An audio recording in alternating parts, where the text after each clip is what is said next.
오늘의 말씀 고린도전서 7장 25절에서 40절까지 말씀입니다.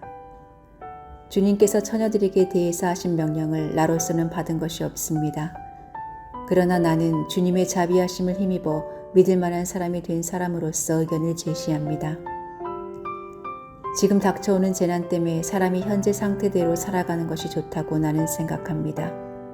아내에게 매였으면 그에게서 벗어나라고 하지 마십시오. 아내에게서 놓였으면 아내를 얻으려고 하지 마십시오. 그러나 결혼한다고 할지라도 죄를 짓는 것이 아닙니다. 그리고 처녀가 결혼을 하더라도 죄를 짓는 것이 아닙니다.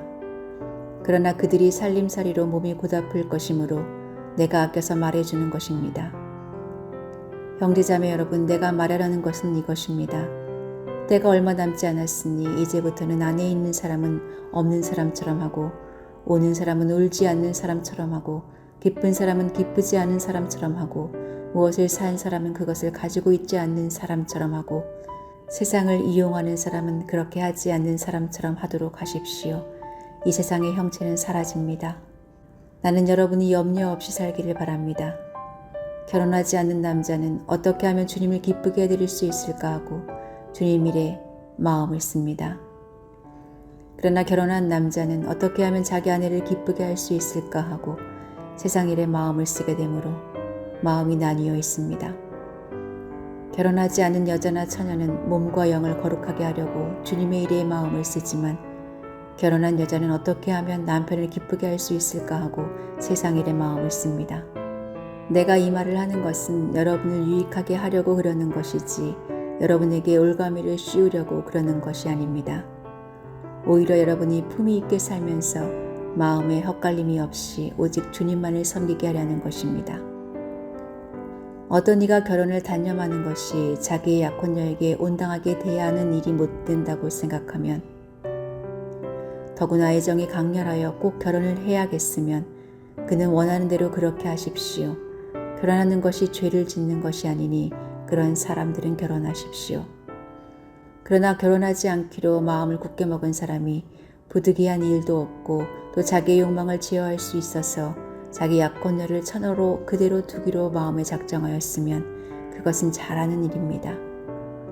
그러므로 자기의 약혼녀와 결혼하는 사람도 잘하는 것이지만 결혼하지 않는 사람은 더 잘하는 것입니다.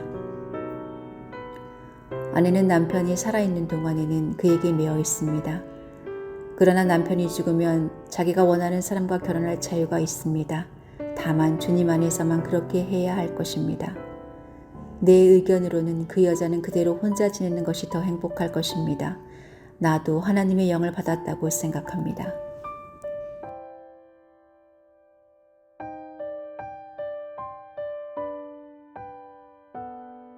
개인용 컴퓨터가 처음 선보였던 7, 80년대에는 컴퓨터에서 한 번에 한 가지 프로그램만 실행되는 것이 당연했습니다. 그러나 시간이 지나면서 윈도우 운영체제가 개발되었고 그 후로는 한 번에 여러 프로그램을 실행하는 멀티태스킹이라는 용어가 일반화되기 시작했습니다. 지금은 사용자가 조작하는 눈앞에는 한 가지 프로그램만 실행되는 것처럼 보여도 컴퓨터 내부에서 백그라운드로 여러 프로그램이 실행되고 있는 것이 일반적인 것이 되었습니다. 그럼에도 불구하고 사람은 한 번에 한 가지 프로그램밖에는 조작을 하지 못합니다.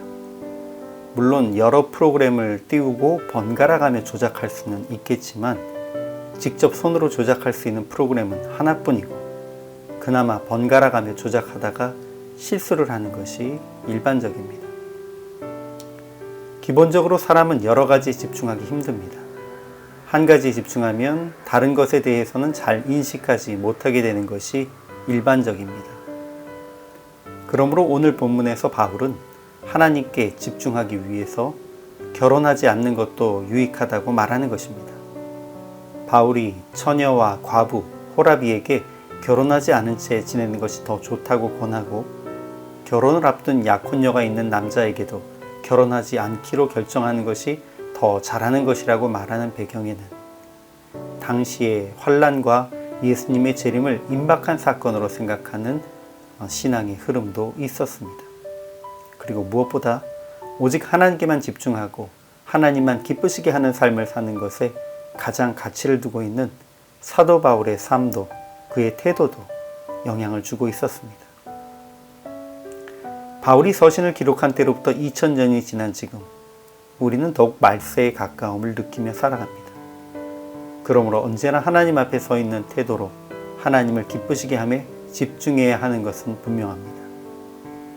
그러나 지난 2000년 동안 그러면서도 주의 사랑으로 가족을 사랑하며 주어진 의무를 다한 믿음의 사람들로 인해 복음이 지금까지 전해졌으며 하나님의 나라가 온 세계로 확장되어지고 있음도 잊지 말고 기억해야 합니다.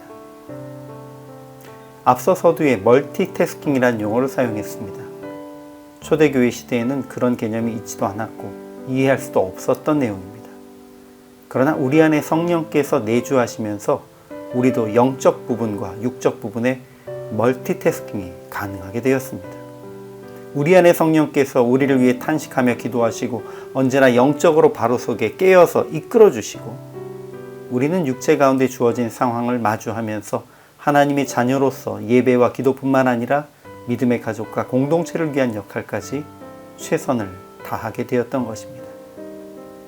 그리고 예수님은 우리가 무슨 일을 하든 하나님께 할 수 있는 원리를 마태복음 25장 40절을 통해서 알려주셨습니다.